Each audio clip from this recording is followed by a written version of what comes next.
खजाना दर्शन कक्ष में देखने लायक कुछ विशेष नहीं है, शू युन ने शांत स्वर में कहा। वहाँ केवल कुछ मूल्यांकन गुरु होते हैं जो अज्ञात वस्तुओं की जांच कर उन्हें आध्यात्मिक पत्थरों के बदले विनिमय करने या नीलामी पर रखने का प्रस्ताव देते हैं। इसके बजाय हमें खजाना कुश्ती कक्ष जाना चाहिए।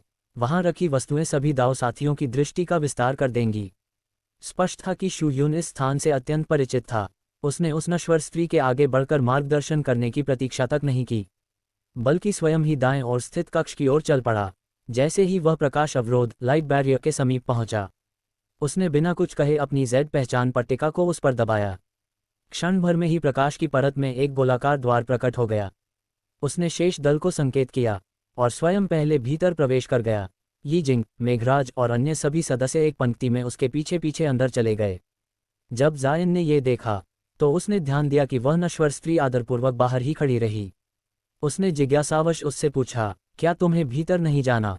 नश्वर स्त्री ने जायन की ओर देखकर एक विनम्र और विस्तृत मुस्कान बिखेरी और बोली, हम जैसे नश्वर प्राणियों को खजाना कुश्ती कक्ष में प्रवेश की अनुमति नहीं है। ये दासी यहीं बाहर आपकी प्रतीक्षा करेगी। जायन ने सिर हिलाया और बिना कोई और शब्द कहे नीले प्रकाश अवरोध से होकर भीतर चला गया।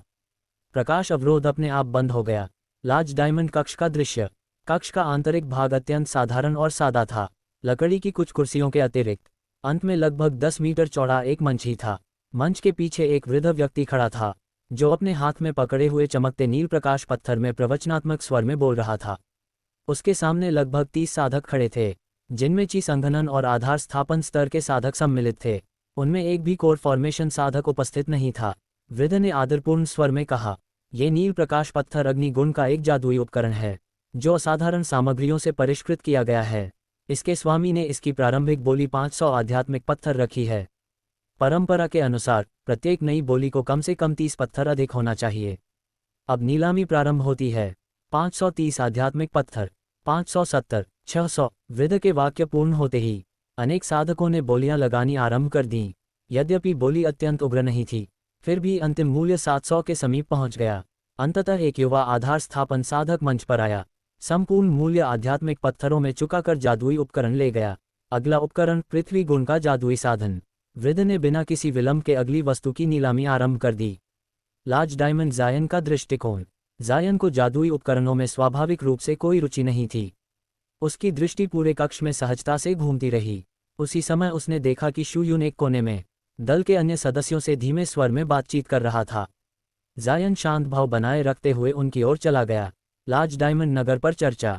लता देवी, पूर्व लेडी ल्यूक ने संदेहपूर्ण स्वर में कहा, ये तो सामान्य नीलामी जैसी ही प्रतीत हो रही है। क्या वास्तव में यहाँ कोई असाधारण वस्तु दिखाई देगी?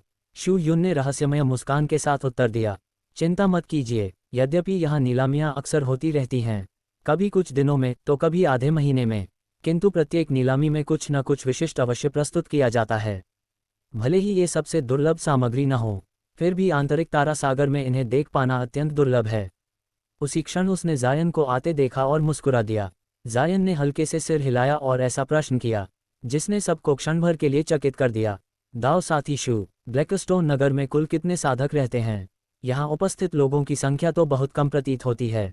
शू युन ने सहजता से उत्तर दिया, भाई टेढ़ी आत्मा क्रुकद सोल सच में तीक्ष्ण दृष्टि रखते हैं। यद्यपि यहाँ सराय जैसी अस्थायी निवास स्थल उपलब्ध हैं, किंतु बाहरी साधकों के लिए कोई स्थायी निवास नहीं है। उच्च स्तरीय साधकों के अपने गुफा आवास अन्य द्वीपों पर होते हैं और निम्न स्तरीय साधक अन्य द्वीपों के गांवों और कस्बों में नश्वर लोगों के साथ रहते हैं। यद्यपि सभी साधक व्यापार हेतु ब्लैकस्टोन नगर आते हैं, परंतु संख्या में निम्न स्तरीय साधक ही सर्वाधिक हैं। शू युन ने तनिक भी आश्चर्य प्रकट नहीं किया और हाथ के संकेत से सभी को इशारा किया कि वे मंच पर खड़े वृद्ध व्यक्ति की आगे की बात ध्यानपूर्वक सुने। वृद्ध व्यक्ति ने गंभीर स्वर में घोषणा की, अब अगली वस्तु के रूप में हमारे पास 2 निम्न स्तरीय की संघनन साधना पात्र हैं। इन दोनों युवतियों ने केवल पंचतत्वों की मूल साधना विधि का अभ्यास किया है और अभी तक वे पूर्णतः शुद्ध हैं। उनकी शर्त के अनुसार केवल मध्य स्तरीय प्रतिष्ठा स्थापना या उससे ऊंचे स्तर का साधक ही इनके लिए बोली लगा सकता है। प्रत्येक की प्रारंभिक बोली 2000 आत्मा पाषाण है और प्रत्येक बढ़ोतरी। वृद्ध व्यक्ति की बात अभी पूरी भी नहीं हुई थी कि मंच के नीचे बैठे अनेक पुरुष साधक उन दोनों युवतियों को लालच भरी दृष्टि से देखने लगे, परंतु काफी देर तक कोई भी बोली सामने नहीं आई। सामने की पंक्ति में बैठे 2 पुरुष साधकों ने आपस में धीमे स्वर में चर्चा आरंभ कर दी। 2000 आत्मा पाषाण देकर तीसरे स्तर की एक साधिका को खरीदना। यदि उपपत्नी ही चाहिए तो किसी नश्वर युवती को कहीं और से क्यों न ले लें। उम्र ढलने पर कुछ आत्मा पाषाण देकर विदा कर सकते हैं। दूसरे ने हंसते हुए उत्तर दिया, सपने मत देखो, क्या तुम स्वयं को कोर निर्माण साधक समझ बैठे हो? यहाँ की परंपराएं भूल गए। प्रतिष्ठा स्थापना स्तर की साधिका तो हमारे जैसे लोगों की पहुंच से बाहर है। इस मूल्य में तो आत्मा प्राणी का अंडा खरीदना कहीं अधिक लाभदायक है। इन फुसफुसाहटों को सुनकर जायान के मन में क्षणिक आश्चर्य अवश्य उठा, किंतु उसका मुख भाव शून्य ही रहा। उसे पहले ही यह ज्ञात था कि कुछ शक्तिशाली संगठन गुप्त रूप से युवतियों को केवल साधना पात्र बनने हेतु पालते हैं। यहाँ तक कि कुछ उच्च स्तरीय साधक उन्हें उपहार स्वरूप भी देते हैं। किंतु भीतरी तारक सागरों में इस प्रकार की खुली नीलामी कभी नहीं होती थी। ये दृश्य उसे भीतर तक विचलित कर गया। ईशान जिन और उसके साथियों ने भी स्वयं को संयमित रखा। साधना पात्रों की अवधारणा से वे अनभिज्ञ नहीं थे, परंतु उनके दल में स्वयं 2 महिला साधिकाएं उपस्थित थीं, जिससे वातावरण असहज हो उठा। तभी शू युन ने मंद मुस्कान के साथ समझाया, साथी साधकों को आश्चर्य करने की आवश्यकता नहीं है। ये महिलाएं किसी दबाव में नहीं, बल्कि अपनी इच्छा से साधना पात्र बनने को तैयार हुई हैं। उनकी प्रतिभा सीमित है और सामान्य साधना से उच्च स्तर तक पहुंचना उनके लिए लगभग असंभव है। उनके पास न तो कोई संरक्षक है, न कोई संगठन जो उन पर आत्मपाषाण व्यय करे। बाहरी तारक सागरों में नश्वर कार्य उन्हें अपमानजनक लगते हैं और दानव प्राणियों का शिकार आत्मघाती। अतः उच्च स्तरीय पुरुष साधक का साधना पात्र बनकर वे अपने परिवार को धन भेज सकती हैं और स्वयं को एक सहारा दिला सकती हैं। यदि सौभाग्य से उन्हें किसी साधक की कृपा मिल जाए तो उपपत्नी बनने या उससे भी ऊंचा स्थान पाने की संभावना रहती है। स्वाभाविक है कि कुछ उच्च स्तरीय महिला साधिकाएं भी अन्य कारणों से साधना पात्र बनती हैं, किंतु तब निम्न स्तरीय पुरुषों को बोली लगाने की अनुमति नहीं होती। उसकी आवाज़ से स्पष्ट था कि वह ये सब वर्षों से देखता आया है। सभा मौन रही। जायान ने ठोड़ी पर हाथ फेरा। उसे न किसी साधना पात्र की आवश्यकता थी, न ऐसे बोझ को अपने साथ रखने की इच्छा। यद्यपि उसके भीतर करुणा अवश्य जागी, परंतु उसने हस्तक्षेप न करने का निर्णय लिया। मंच पर खड़ी दोनों युवतियों के चेहरे पर निराशा स्पष्ट झलकने लगी। शू युन ने धीरे से कहा, इनकी साधना बहुत उथली है। उच्च स्तरीय साधकों के लिए इनसे लाभ सीमित है, इसलिए कोई आगे नहीं आया। फिर भी यदि कोई प्रतिष्ठा स्थापना साधक इनके रूप से आकर्षित हो जाए तो बाद में ऊंचे मूल्य पर इन्हें खरीदा जाना असामान्य नहीं। इसके बाद नीलामी आगे बढ़ी, परंतु जायान का मन अब वहां नहीं था। जापानी महल स्वर्ण अंगूठा मंडप की ओर प्रस्थान। जैसे ही वे बाहर निकले, शू युन नगर का परिचय कराने लगा। ये भवन विदेशी नश्वर लोगों के अस्थायी निवास हैं। यदि उन्हें समय पर कार्य न मिले तो नगर छोड़ना पड़ता है। और वह विशाल भवन वही स्वर्ण अंगूठा मंडप है। कहा जाता है कि यदि किसी सामग्री का नाम जानते हो तो वह यहाँ अवश्य मिलेगी। ये सुनते ही जायान के हृदय में हलचल हुई। वह अचानक रुक गया। मुझे कुछ आवश्यक कार्य अकेले निपटाने हैं, उसने शांत परंतु अटल स्वर में कहा। संभव हुआ तो भविष्य में पुनः भेंट होगी। उसकी आंखों की ठंडी चमक देखकर कोई उसे रोकने का साहस न कर सका। कुछ ही क्षणों में वह स्वर्ण अंगूठा मंडप के भीतर प्रवेश कर चुका था। मंडप का आंतरिक कक्ष रहस्यमय औषधि। उसकी वास्तविक कोर निर्माण साधना जानकर उसे सीधे अतिथि कक्ष में ले जाया गया। थोड़ी देर बाद एक साधारण से दिखने वाले वृद्ध ने प्रवेश किया। मैं ली शिवन हूँ, इस मंडप का प्रबंधक, उसने आदर से कहा। जायान ने बिना भूमिका के कहा, मैं एक प्राचीन औषधि की खोज में हूँ जिसका नाम मात्र ज्ञात है। ली शिवन ने तुरंत सहमति जताई और एक विद्वान को बुलवाया। गो आर्य, जायान ने सीधे प्रश्न किया, क्या तुम सहस्रपत्रोस के विषय में जानते हो? गो आर्य की आंखों में चमक आ गई। हाँ, 2 वर्ष पूर्व मिले एक प्राचीन अभिलेख में इसका उल्लेख है। उसकी प्रति मेरे पास जैद पट्टिका पर उपलब्ध है। ये सुनते ही जायान के हृदय में वर्षों की खोज की लौ प्रज्वलित हो उठी। गुरु अब गुरुयादित्य भी अत्यंत प्रसन्न दिखाई दे रहा था। एक कोर फॉर्मेशन स्तर के साधक की कृपा प्राप्त करना उसके जैसे साधारण की कंडेंसेशन स्तर के व्यक्ति के लिए किसी दुर्लभ सौभाग्य से कम नहीं था। उसने तुरंत अपने वस्त्रों को टटोला और एक पीले रंग की जैद स्लिप निकालकर दोनों हाथों से आदरपूर्वक जायान के सामने प्रस्तुत की। गुरुयादित्य ने श्रद्धा से कहा, वरिष्ठ, यही वह जैद स्लिप है। कृपया स्वयं इसका निरीक्षण करें। जायान ने बिना किसी औपचारिकता के जैद स्लिप ले ली और क्षण भर में अपनी आध्यात्मिक चेतना उसमें प्रविष्ट कर दी। केवल कुछ ही पलों में उसके चेहरे की अभिव्यक्ति उत्साह से संदेह और फिर गंभीर चिंतन में बदल गई। लीशुन अबली सुयश जायान की प्रत्येक सूक्ष्म प्रतिक्रिया को ध्यानपूर्वक देख रहा था। उसकी आंखों में एक ऐसा भाव चमका जिसे शब्दों में बांध पाना कठिन था। वहीं गुरुयादित्य भीतर ही भीतर घबराया हुआ था। उसे डर था कि कहीं जैद स्लिप में उल्लिखित 1000 पत्ती अमृत वही वस्तु न हो जिसकी खोज में जायान आया था।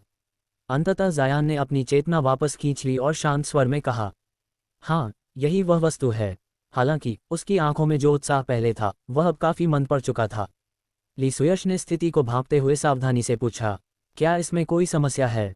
क्या 1000 पत्ती अमृत को प्राप्त करना कठिन है? जायान ने कड़वी मुस्कान के साथ उत्तर दिया, मुझे अनुमान नहीं था कि यह वस्तु इतनी भयावह कठिनाई से जुड़ी होगी। यह 8वें दर्जे के दानव पशुओं से प्रत्यक्ष रूप से संबंधित है। ली सुयश ये सुनकर स्तब्ध रह गया। उसने अविश्वास से जायान की ओर देखा। 8वें दर्जे के दानव पशु? जायान ने गहरी सांस ली और विस्तार से समझाया, 1000 पत्ती अमृत वास्तव में दानव प्रतिध्वनि घास से निकाला गया अर्क है, और वह भी केवल उसी घास से जो 8वें दर्जे के दानव पशुओं के अड्डों के समीप उगती है। ये सुनकर ली सुयश पुनर्तः मौन हो गया। दानव प्रतिध्वनि घास के विषय में वह जानता था।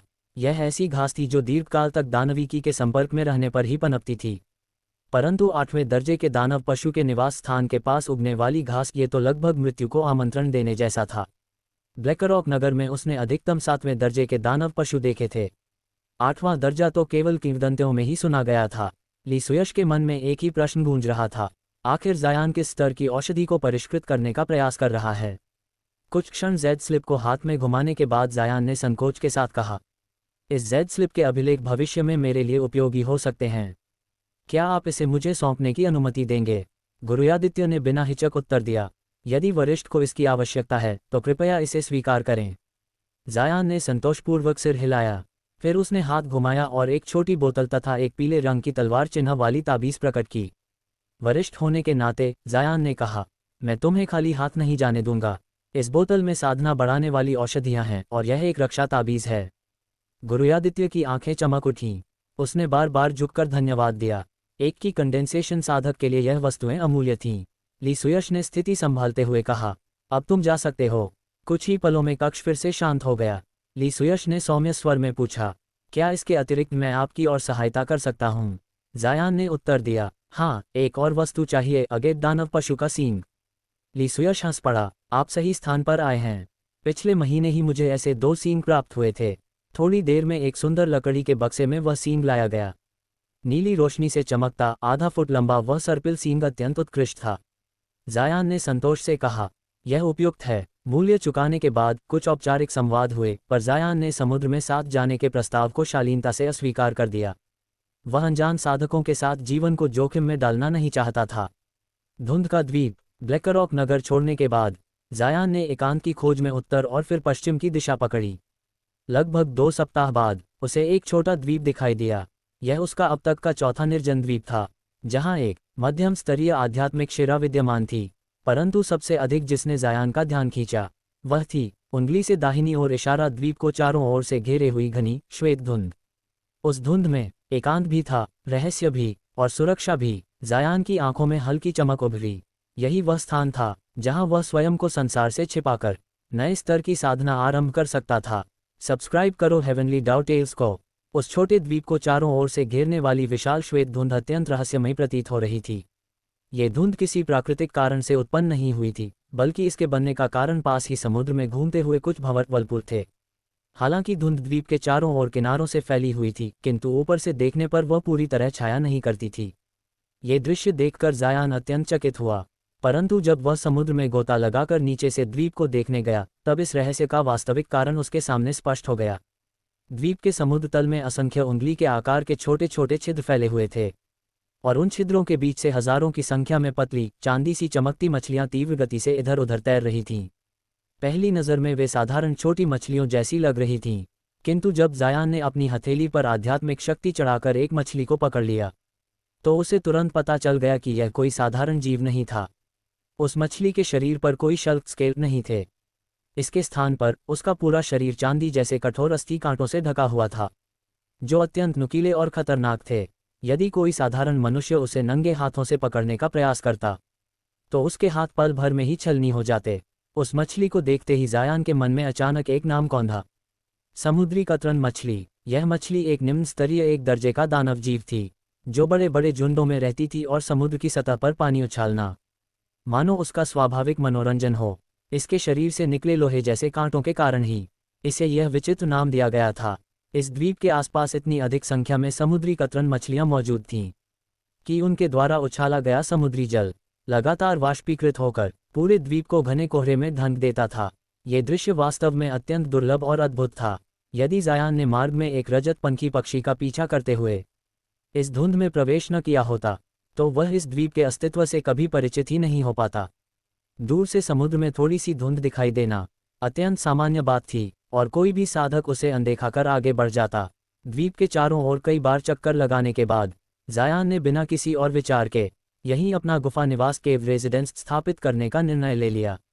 आखिर इससे अधिक गुप्त, सुरक्षित और उसकी रुचि के अनुरूप स्थान और क्या हो सकता था।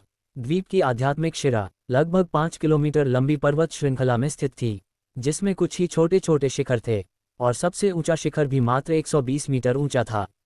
द्वीप छोटा होने के कारण जायान के पास विशाल गुफा निवास बनाने का कोई विकल्प नहीं था। अतः उसने पर्वत श्रृंखला के निचले भाग में स्थित एक संकीर्ण घाटी चुनी और वहीं पत्थर को भेद कर अपनी गुफा तराशना प्रारंभ किया। वर्तमान साधना स्तर पर पहुंच चुके जायान के लिए ऐसी गुफा बनाना लगभग बच्चों का खेल था। कुछ ही दिनों में उसने अपने नए गुफा निवास की मूल संरचना पूरी कर ली। वह सजावट या सूक्ष्म नक्काशी में कोई रुचि नहीं रखता था।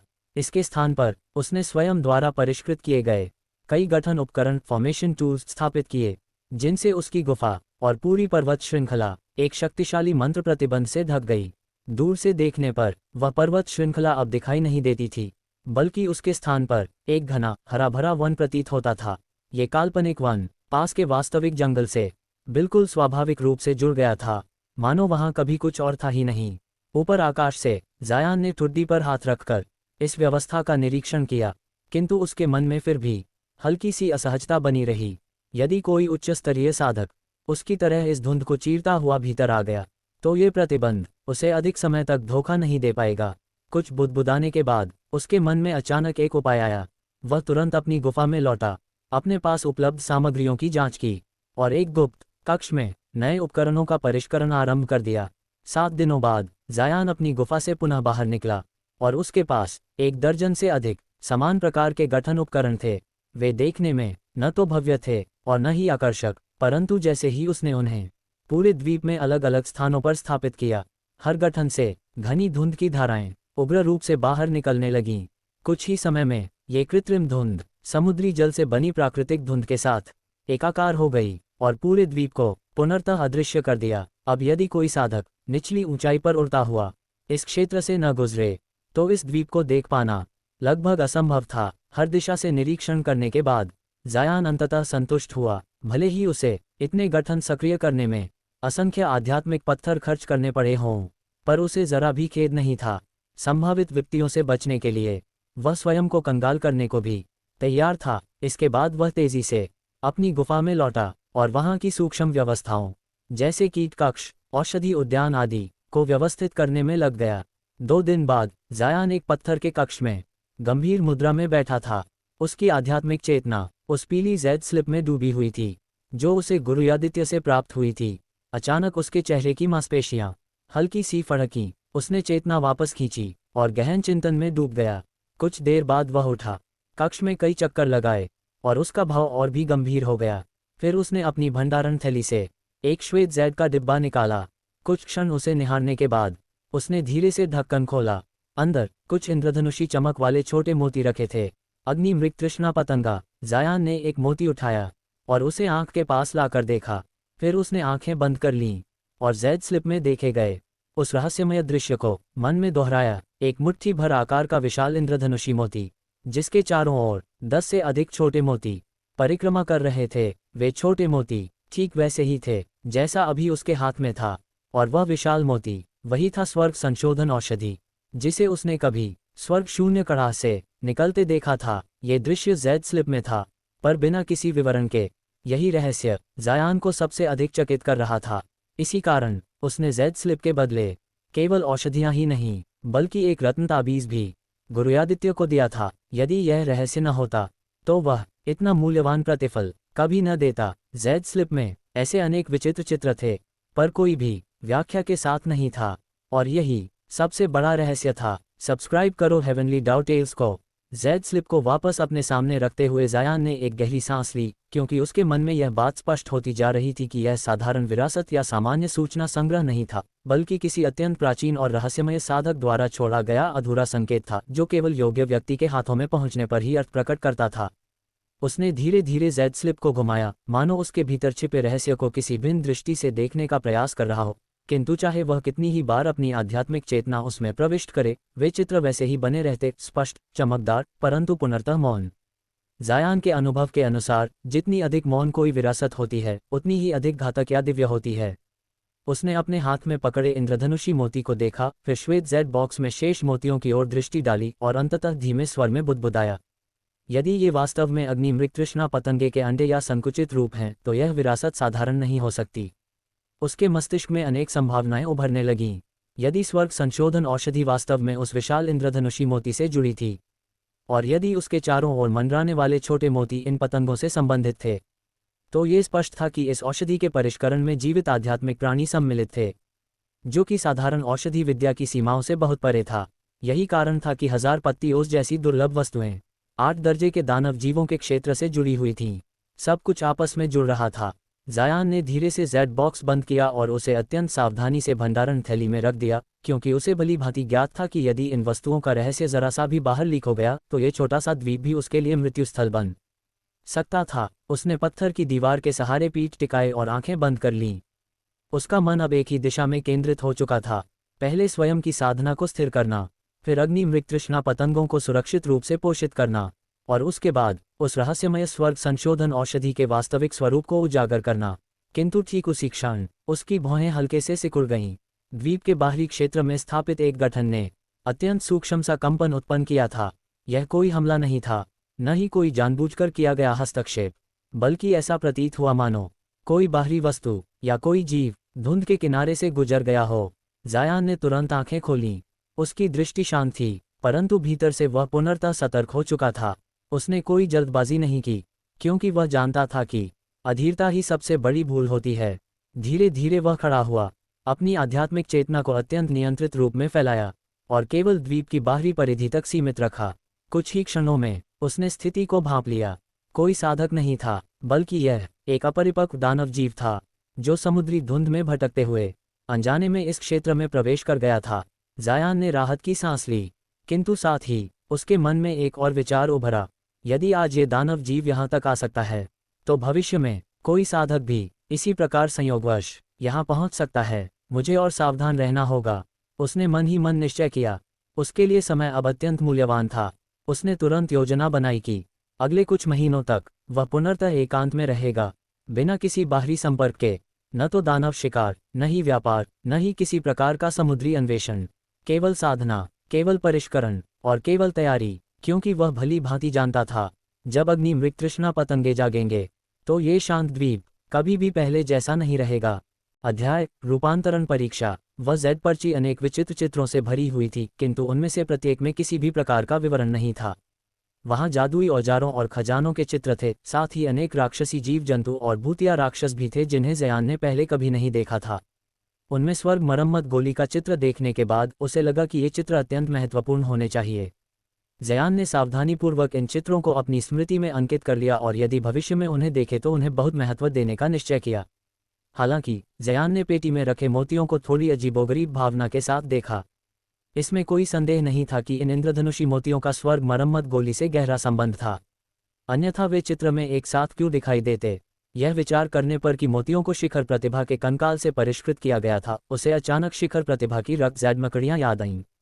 क्या ये संभव था कि अस्थि संत के विश्वासघाती शिष्य ने मकड़ियों के साथ स्वर्ग शून्य महल में प्रवेश किया और एक स्वर्ग मरम्मत गोली प्राप्त की? यह एक संभावित स्पष्टीकरण था कि शिखर प्रतिभा की हड्डियां इंद्रधनुषी रंग की क्यों हो गईं और आग के संपर्क में आने के बाद मोतियों में क्यों बदल गईं।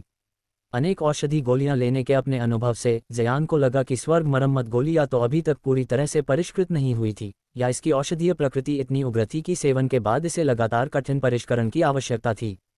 इन अनुमानों और जेड पर्ची में इसकी प्रमुख उपस्थिति से ऐसा प्रतीत होता था कि इन इंद्रधनुषी मोतियों का स्वर्ग मरम्मत मोती से महत्वपूर्ण संबंध था।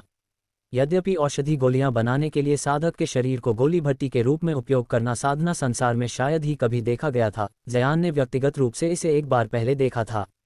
काली दुष्टता संप्रदाय की रक्त जमी 5 तत्व गोलियां एक विशेष रूप से रक्तरंजित और अत्याचारी उदाहरण थीं। लेकिन ये सब कहने के बाद ये केवल ज़यान की इच्छापूर्ण सोच थी। वह आगे विचार विमर्श किए बिना उन्हें उतावलेपन से निगलने वाला नहीं था। कुछ और विचार करने के बाद उसने इस छिपे हुए कमरे को छोड़कर कीट कमरों की ओर जाने का निर्णय लिया। उसके वर्तमान कीट कमरे स्वर्गीय तारा शहर में जितने साधारण थे उतने अब नहीं थे। वे विभिन्न आकारों के 5 पत्थर के कमरों में विभाजित थे। इनमें से 2 कमरों में ज़यान के सोना भक्षक भरिंगों के 2 अलग अलग समूह थे। एक झुंड ने स्वर्ग शून्य महल के माध्यम से ज़यान का अनुसरण किया था और अद्भुत शक्ति का प्रदर्शन किया था, जिसमें हजारों सोना भक्षक भरिंगों ने कम संख्या में लोहा अग्नि चींटियों का भक्षण किया था। दूसरा झुंड उन 1000 अभिजात वर्ग से बना था जिन्हें उसने स्वर्गीय तारा शहर में अपने गुफा निवास में छोड़ दिया था। शायद बड़ी संख्या में लोहा अग्नि चींटियों को खाने के कारण हजारों सोना भक्षक भरिंग प्रजनन की कगार पर प्रतीत हो रहे थे। वे पहले ही एक दूसरे को खाना शुरू कर चुके थे, जिससे ज़यान को सुखद आश्चर्य हुआ। अन्य पत्थर के कमरों के लिए एक में ज़यान की एकमात्र शेष रक्त जैद मकड़ी रहती थी, जबकि दूसरे कमरे में उसका सदा सोता हुआ रोता आत्मा जीव रहता था। अंतिम कमरे में स्वर्ग शून्य महल से प्राप्त सोने के धागे वाले रेशम कीट थे। यद्यपि ज़यान के पास रोता आत्मा जीव का नियंत्रण मोती था, उसे इसे परिष्कृत करने में हमेशा संकोच महसूस हुआ था और उसने इसे समय के लिए दूर रखने का निर्णय लिया। बल्कि इसे परिष्कृत करने में उसकी देरी से आत्मा जीव पर विशेष प्रभाव नहीं पड़ता दिखाई दिया। जब ज़यान द्वारा सोने के धागे वाले रेशम कीटों का अधिग्रहण अचानक नहीं हुआ था, विदेशी कीड़ों की सूची में उनका स्थान था, भले ही वे काफ़ी कम रैंक पर थे। यद्यपि वे रक्त जैड मकड़ी के लिए कोई मुकाबला नहीं थे, उनके पास एक शायद ही ज्ञात दूसरा विकास था। पर्याप्त समय दिए जाने पर वे संभवतः एक ज्वालामुखी तृष्णा पतंगे में विकसित हो सकते थे। जबकि वे अभी भी सोना भक्षक भरिंगों से कुछ कमजोर होंगे, विदेशी कीड़ों की सूची में 17 रैंक पर उनके पास परिवर्तन की एक सहज क्षमता थी। जबकि इसकी शक्ति दुर्जेय थी, इसका विवरण काफ़ी अस्पष्ट था। ऐसा लगता है कि यह कीट प्राचीन काल में भी शायद ही कभी देखा गया था। भले ही मृगतृष्णा ज्वाला पतंगों की उच्च रैंकिंग कुछ हद तक गलत थी, ये किसी भी तरह से महत्वहीन नहीं थी। इस प्रकार पुराने विलक्षण व्यक्ति की स्तब्ध दृष्टि के बावजूद उसने मृत्यु की कगार पर खड़े सोने के धागे वाले रेशम कीटों को इकट्ठा करने का चयन किया था।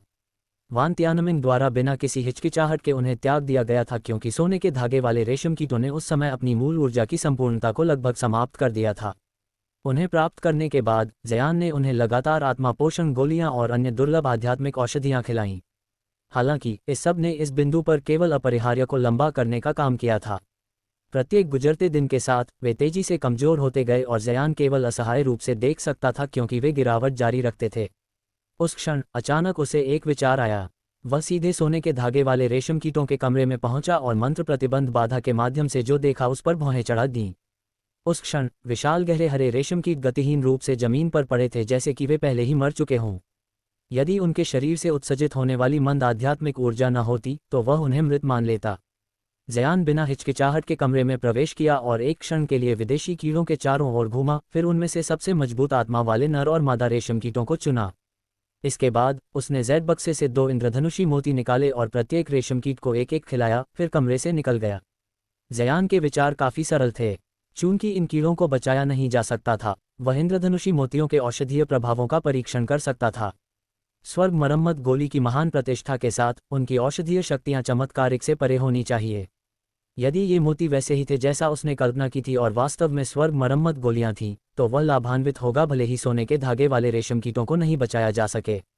स्वाभाविक रूप से यदि सोने के धागे वाले रेशम कीटों ने मोतियों के प्रति नकारात्मक प्रतिक्रिया दी, तो वह अब मोतियों पर कोई ध्यान नहीं देगा। निम्नलिखित दिन 9 कुंडलित आत्मा जिनसेंग की अत्यंत सावधानी से देखभाल करने में बिताए गए।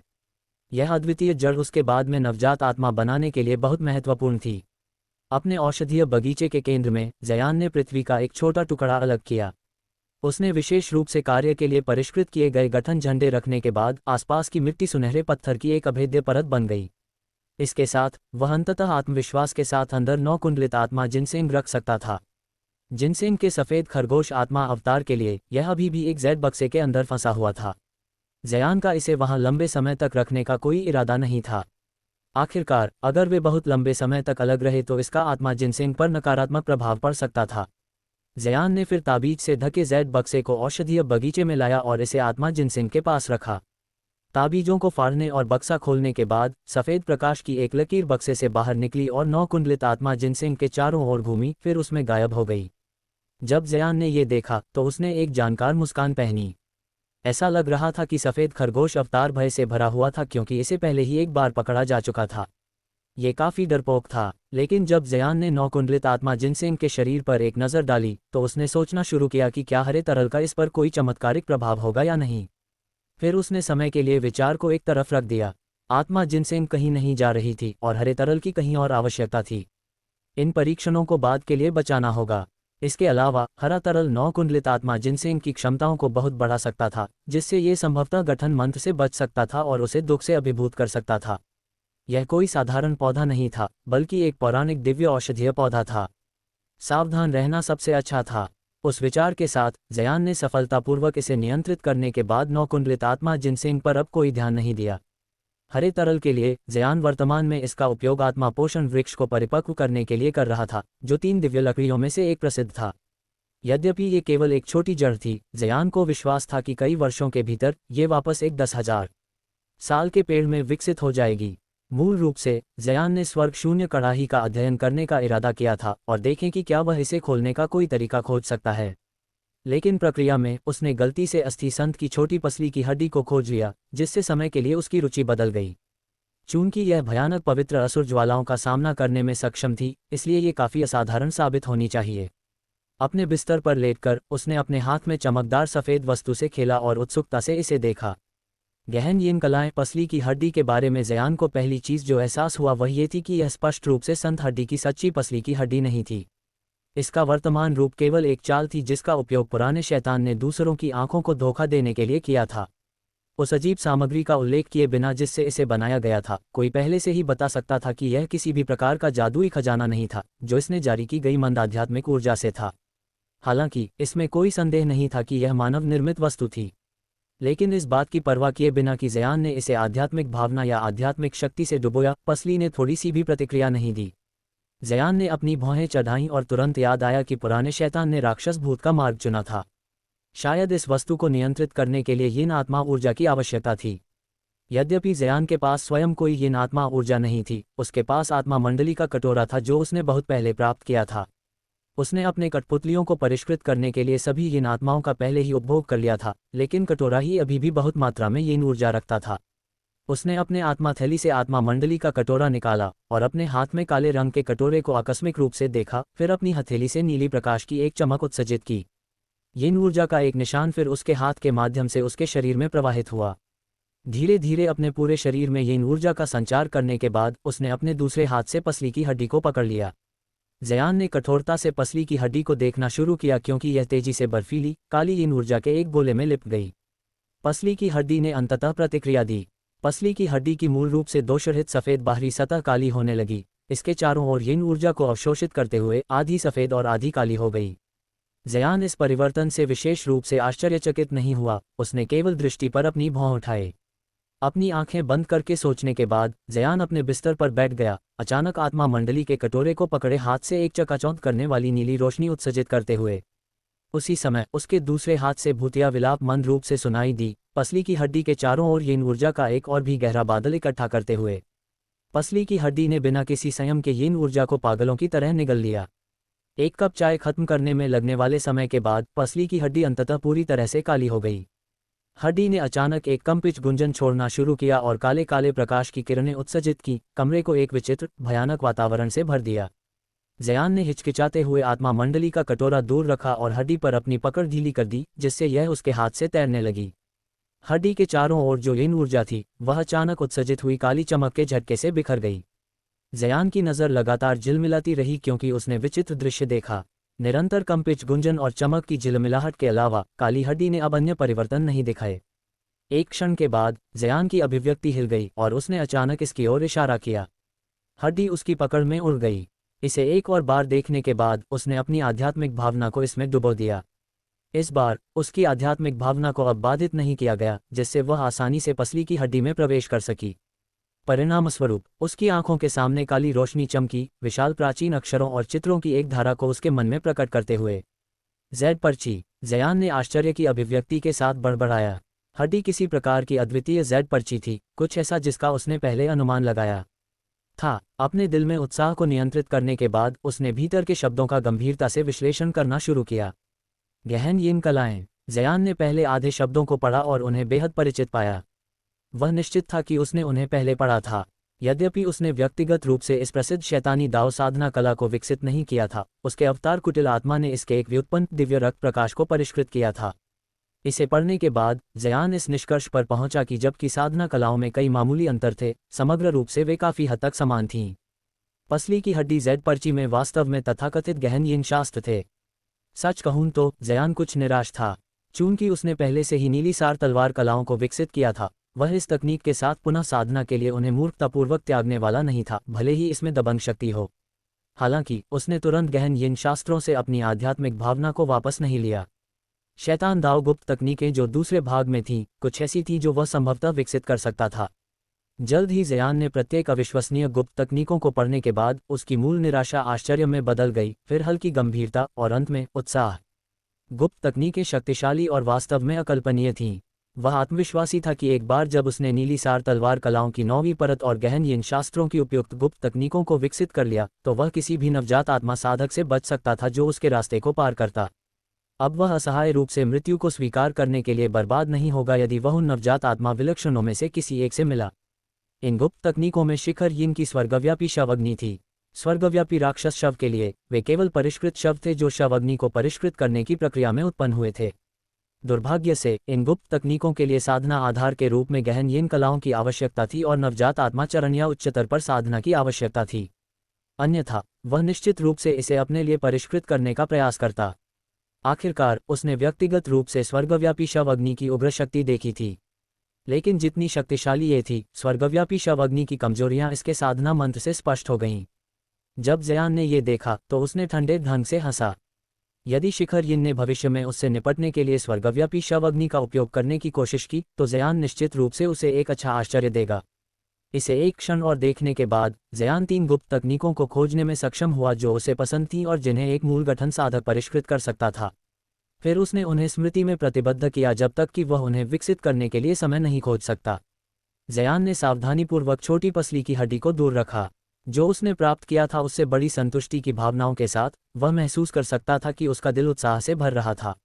ये तब था जब जयान को वह याद आया जो उसने मूल रूप से योजना बनाई थी। जयान के हाथ ने स्वर्ग शून्य कड़ाही वाले भंडारण थैली को पकड़ लिया। उसकी जिज्ञासा फिर से प्रज्वलित हो गई। वह तुरंत अपने बिस्तर से उठा और सीधे अपने गुफा निवास के छिपे हुए कमरे की ओर चला गया। यदि वह किसी तरह स्वर्ग शून्य कड़ाही को खोलने में कामयाब हो सकता है तो वह कई प्राचीन खजाने प्राप्त कर सकता था, स्वर्ग मरम्मत गोलियों का उल्लेख नहीं करना। वह अपनी शक्ति को काफी हद तक बढ़ाने में सक्षम होगा। उन विचारों को मन में रखते हुए जयान ने एक दिनचर्या शुरू की जहां वह हर दिन सोने के धागे वाले रेशम कीटों का निरीक्षण करता था, फिर दिन का बाकी हिस्सा स्वर्ग शून्य कड़ाही का अध्ययन करने में बिताता था। इसके अलावा वह कभी कभार कड़ाही खोलने के तरीके के बारे में किसी भी संकेत को खोजने के प्रयास में सभी प्रकार की प्राचीन जेड पर्चियों को देखता था। दुर्भाग्य से आधे महीने बीत जाने के बाद जयान ने उन सभी तरीकों को समाप्त कर दिया था जो वह सोच सकता था। उसे यह स्वीकार करने के अलावा कोई विकल्प नहीं था कि स्वर्ग शून्य कड़ाही, बिखरे हुए तारे समुद्रों में रैंक एक गुप्त खजाना, अपने जैसे केवल एक मूल गठन साधक द्वारा खोला जाना संभव नहीं था। कड़ाही वास्तव में प्रभावशाली थी, चाहे वह गर्मी हो, पानी हो या जयान द्वारा उपयोग किए गए कई खजानों में से कोई भी हो, उनमें से कोई भी कड़ाही पर इतना निशान छोड़ने में सक्षम नहीं था। यहाँ तक कि उसकी हाल ही में बहाल दिव्य शैतान विनाशक बिजली से एक प्रहार भी स्वर्ग शून्य कड़ाही को खरोंचने में सक्षम नहीं था। स्वर्ग शून्य कड़ाही को खोलने के अन्य अपरंपरागत तरीकों के लिए जयान ने उनमें से प्रत्येक को आजमाया था और केवल विफलता से मिला था। अंत में जयान केवल स्वर्ग शून्य कड़ाही को अपने भंडारण थैली में वापस रख सकता था और मामले को छोड़ सकता था। जयान के संदेह के लिए कि स्वर्ग शून्य कड़ाही को स्वर्गीय बर्फ मोती से खोला जा सकता है, उसने इसका परीक्षण करने की हिम्मत नहीं की। स्वर्गीय बर्फ ज्वालाएं एक अस्तित्व थीं जो नवजात आत्मा साधकों में भी भय पैदा करती थीं। उसने मौलिक रूप से मोती को परिष्कृत और नियंत्रित करने का प्रयास करने के बारे में कोई विचार नहीं किया जब तक कि वह नवजात आत्मा चरण या शायद देर से मूल गठन तक नहीं पहुंच जाता। जयान अभी भी अपनी खुद की सीमाओं को पहचानने में सक्षम था। उस आधे महीने के दौरान 2 सोने के धागे वाले रेशम कीटों ने जिन्होंने इंद्रधनुषी मोती खाए थे, थोड़ी सी भी प्रतिक्रिया नहीं दिखाए। वे पूरी तरह से वैसे ही रहे जैसे कि मोतियों में कोई औषधीय गुण नहीं थे। हजारों सोना भक्षक भरिंगों के लिए जो जयान स्वर्ग शून्य महल से अपने साथ वापस लाया था, उन्होंने पहले ही बड़े पैमाने पर एक दूसरे को खाना शुरू कर दिया था और नए अंडे देने की कगार पर थे, जयान के आनंद के लिए। वर्तमान में जयान का अगला हाथ का मामला अपनी 72 बांस बादल झुंड तलवारों को तपाना होगा। वह उस परिष्कृत क्रिस्टल को बर्बाद होने देने की योजना नहीं बना रहा था जो उसने पिघला हुआ चट्टान के रास्ते पर प्राप्त किया था। वह अपनी प्रत्येक उड़ने वाली तलवारों में क्रिस्टल के निशान को तपाना चाहता था, जबकि वह परिष्कृत क्रिस्टल के समावेश के बाद अपनी बांस बादल जुन तलवारों को अविनाशी घोषित करने की हिम्मत नहीं करेगा। इस दुनिया में उन्हें नुकसान पहुंचाने वाली वस्तुओं की संख्या बहुत कम होगी। यह उच्च श्रेणी के साधकों के खिलाफ उनकी भविष्य की लड़ाइयों में काफ़ी फायदेमंद साबित होगा। हालांकि क्रिस्टल का प्रसंस्करण एक अत्यंत कठिन प्रक्रिया थी। चून की वस्तु ही एक असाधारण सामग्री थी। ज़यान ने अनुमान लगाया कि गठन मंत्रों की सहायता से क्रिस्टल को परिष्कृत करने के लिए कम से कम आधे साल की आवश्यकता होगी। लेकिन अगर उसकी जादुई शक्ति आधे रास्ते में समाप्त हो गई और प्रक्रिया को बाधित कर दिया तो क्रिस्टल पूरी तरह से नष्ट हो जाएगा। यह कोई मजाक की बात नहीं थी। मूल रूप से वह अपनी तुच्छ प्रारंभिक मूल गठन साधना के साथ प्रयास करने की हिम्मत नहीं करता, भले ही आध्यात्मिक औषधियों की सहायता हो। हालांकि अब उसके पास असंख्य वर्ष आत्मा दूध था। यद्यपि उसने स्वर्गीय तारा शहर की जल्दबाजी में इसका एक हिस्सा उपयोग किया था, उसके पास अभी भी क्रिस्टल को संसाधित करने के लिए पर्याप्त से अधिक था। चूंकि वह पास के समुद्रों में खतरे की कम मात्रा का सामना नहीं करेगा, यह अनिवार्य था कि ज़यान अपनी उड़ने वाली तलवारों को तपाए ताकि वह किसी भी खतरे का सामना कर सके जो उसे सामना करना पड़े। यदि आप अनुवाद का आनंद लेते हैं तो कृपया पेट्रियन पर उपन्यास का समर्थन करने पर विचार करें। प्रत्येक संरक्षक अनुवाद गति लक्ष्यों की ओर गिना जाता है, चाहे कितना भी छोटा क्यों न हो। मैंने पूर्वावलोकन के लिए भविष्य के अध्याय भी जोड़ना शुरू कर दिया है। पर्याप्त समर्थन के साथ मैं पूर्णकालिक अनुवाद करने और प्रति सप्ताह 10 से अधिक अध्याय जारी करने में सक्षम होऊंगा।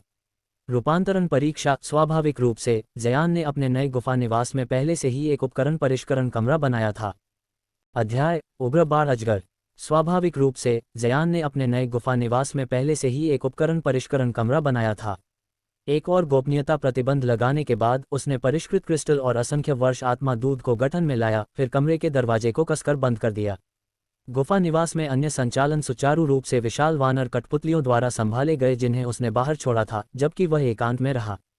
इस तरह से एक वर्ष चुपचाप बीत गया। फिर एक दिन कुछ अप्रत्याशित घटित हुआ।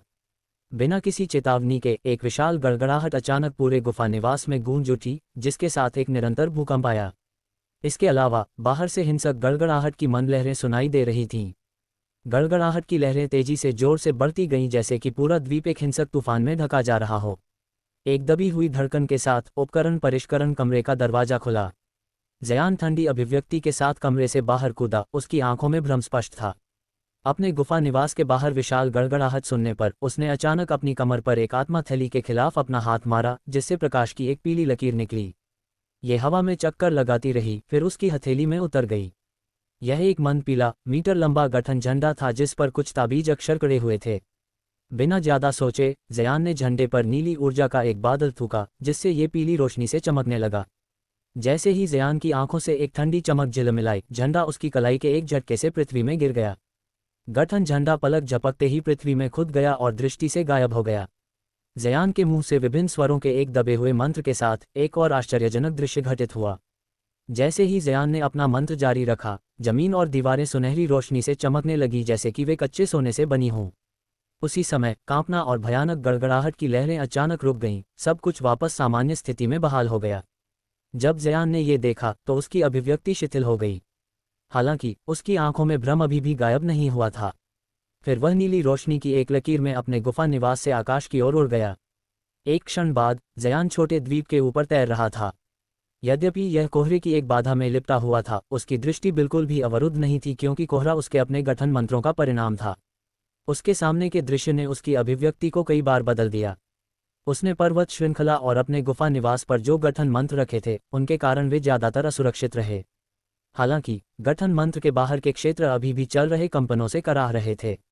न केवल पहाड़ियां और पृथ्वी के अन्य ऊंचे ढेर धूल में टूट रहे थे, जिसमें पूरे द्वीप में बड़ी दरारें दिखाई देने लगी थीं, बल्कि वनस्पति भी हिंसक कंपन से पृथ्वी में मुड़ गई थी। लेकिन केवल ये ज़यान को असमंजस में डालने के लिए पर्याप्त नहीं था। तूफानी लहरें भी थीं जो अचानक द्वीप के चारों ओर उभर आईं। 400 मीटर ऊंची लहरें लगातार द्वीप से टकराती रहीं और पृथ्वी को धो दिया, लगभग आधे द्वीप को झीलों और दलदलों में बदल दिया।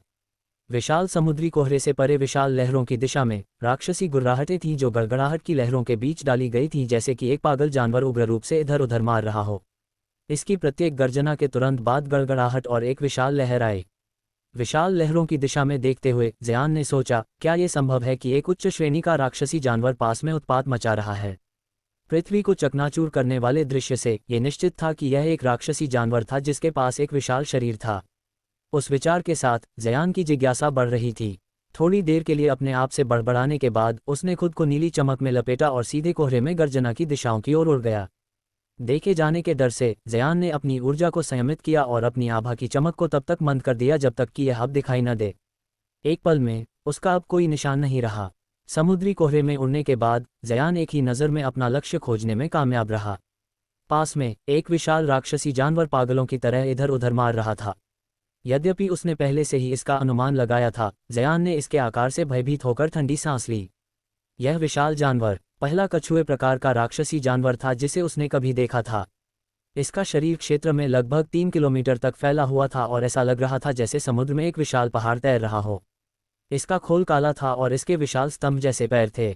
इसके पास एक 300 मीटर लंबी चांदी की पूंछ भी थी जो लगातार पास के समुद्र में घूमती रहती थी। एक नीले बाढ़ अजगर के सिर के साथ कछुआ आकाश की ओर गर्जना करता था। इसकी प्रत्येक गर्जना के साथ विशाल लहरें और राक्षसी सफ़ेद हवाएं इसके शरीर से बाहर की ओर फैल गईं, समुद्र को अपने चल रहे विस्फोटों में पूरी तरह से ढक दिया। लेकिन जिस चीज़ ने जयान को सबसे ज़्यादा चौंकाया वह ये नहीं थी, बल्कि घने काले बादल थे जिन्हें कछुआ आकाश में हजारों मील की ऊंचाई पर गर्जना कर रहा था। काले आकाश से घनी ओवलैपिंग बिजली की गड़गड़ाहट राक्षसी कछुए के चारों ओर भयानक बिजली के जाल बनाने के लिए नीचे गिर गई, लगातार इस पर प्रहार करती रही।